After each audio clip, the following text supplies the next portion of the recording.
Former Prime Minister Kevin Rudd will shortly take over as Australia's ambassador to Washington. He does so at a perilous moment. US officials on both sides of politics are increasingly hawkish towards China, and Beijing has accused the US of trying to contain and suppress its rival. Against this backdrop, the details of Australia's nuclear-powered submarine program, AUKUS, will be announced in the US on Tuesday. I spoke to Mr. Rudd earlier in New York. Kevin Rudd, welcome to 7:30. Good to be with you. President Xi issued an unusually strong rebuke of the US and its allies this week. What did you make of the speech? You're right. It was unusual and it was blunt. In fact, I've been struggling for the last 24 hours to find a time when a Chinese paramount leader has attacked the United States by name. I think you have to go back probably to the 90s. So this is unusual.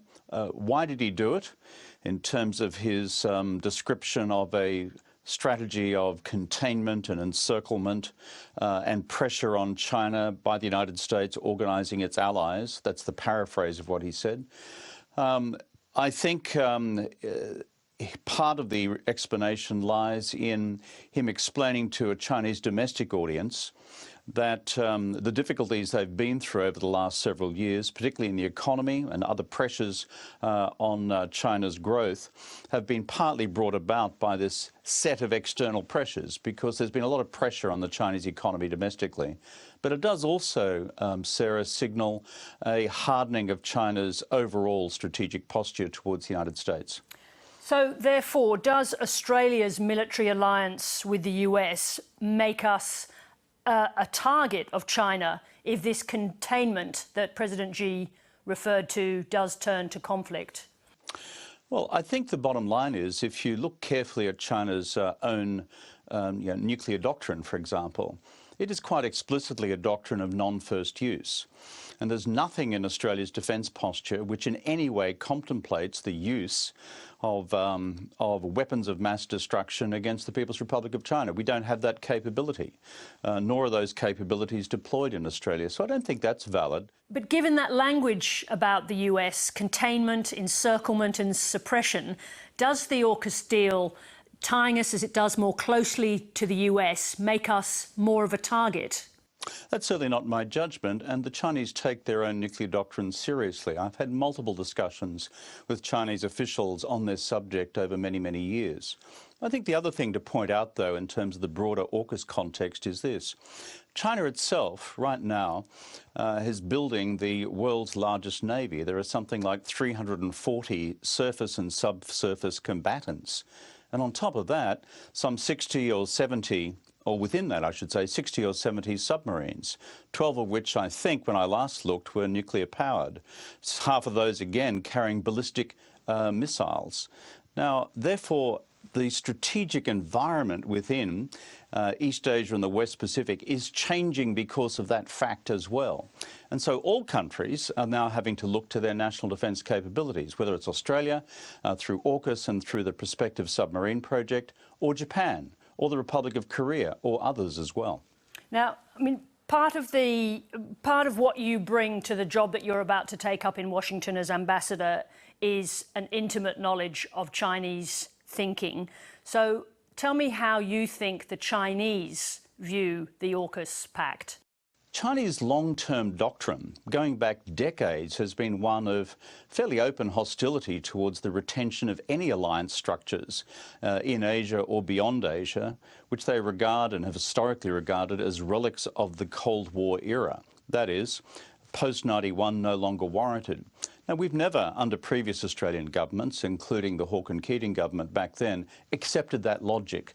We regard the alliance with the United States as they're part and parcel of the fabric of Australia's overall national security, particularly given we're also custodians of the world's third largest exclusive economic zone.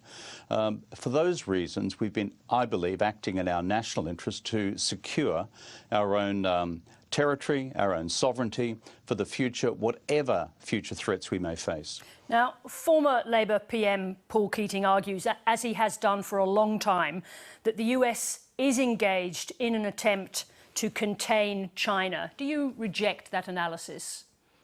Look, I've got a lot of time for Paul. He and I are friends and colleagues, and I respect so much of what he's done for Australia.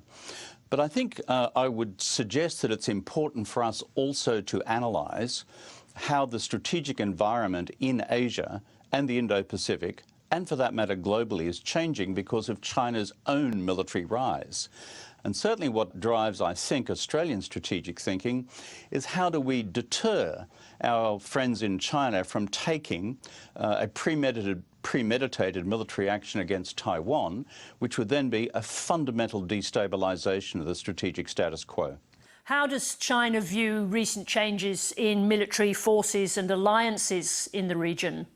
Well, certainly from China's perspective, as I said before, for 30 years, they've opposed all forms of US alliance structures around the world. Certainly, China does not welcome at all increased defence expenditures in Japan, in the Republic of Korea, new arrangements between the Republic of the Philippines and the United States, and of course Australia's own decision under this government to increase defence outlays as well. And for those reasons, there's going to be a reaction from Beijing. But the fact that China reacts of itself does not mean that the actions we've taken to sustain our own national security are invalid. As I said, China now owns the world's largest navy. It is bigger than that of the United States. Now, the new Chinese foreign minister said yesterday that the US and China are heading towards inevitable conflict if Washington does not change its approach. How do you explain that language? I thought the wolf warrior diplomacy had been retired. Well, Foreign Minister Qin Gang is someone that I have known here in the United States. Until recently, he was China's ambassador to the United States. And he's recently been elevated to that job. In fact, in the same press conference that he gave in Beijing, he attacked the West's characterization of Chinese diplomacy as having been wolf warrior diplomacy. So why has he used that form of words? Look, as I said before, both his statements and those of President Xi Jinping, I think, are very mindful of China's domestic challenges at present, the fact that economic growth has been very slow during 2022, that there has been a whole lot of domestic political reaction to COVID pressures as well. And so these statements need to be understood in China's domestic political context as well. At the same time, it is unusual for a foreign minister of the People's Republic of China to point to the possible inevitability of conflict with the United States. The truth is, Sarah, the overall state of the US-China relationship is in bad strategic repair. But as Foreign Minister Wong said recently in a speech here in the United States, our job as friends, partners and allies of the United States and as strategic partners with China is to encourage both Beijing and Washington to move in the direction of a new strategic framework of managed strategic competition, to build new strategic guardrails into their relationship so that we do not end up with a crisis, escalation and war by accident. That, I think, is a responsibility we share with all US allies around the world and partners of China. And finally, you'll be giving up your role as chairman of Australians for Murdoch Royal Commission. Do you think that in your new role as ambassador, you'll be meeting Rupert Murdoch? Well, my job as Australian ambassador is to represent the interests of Australian business. Therefore, if News Corporation walk through the door as an Australian business and wish to have their interests considered in the work of the Australian government of the United States, it's my responsibility to therefore be responsive to that. Of course, it depends whether Rupert Murdoch, in walking in the door, is being an Australian citizen or an American citizen. That's a matter, of course, for Mr. Murdoch. Somewhat diplomatic. Kevin Rudd, thank you very much for joining us. Good to be with you.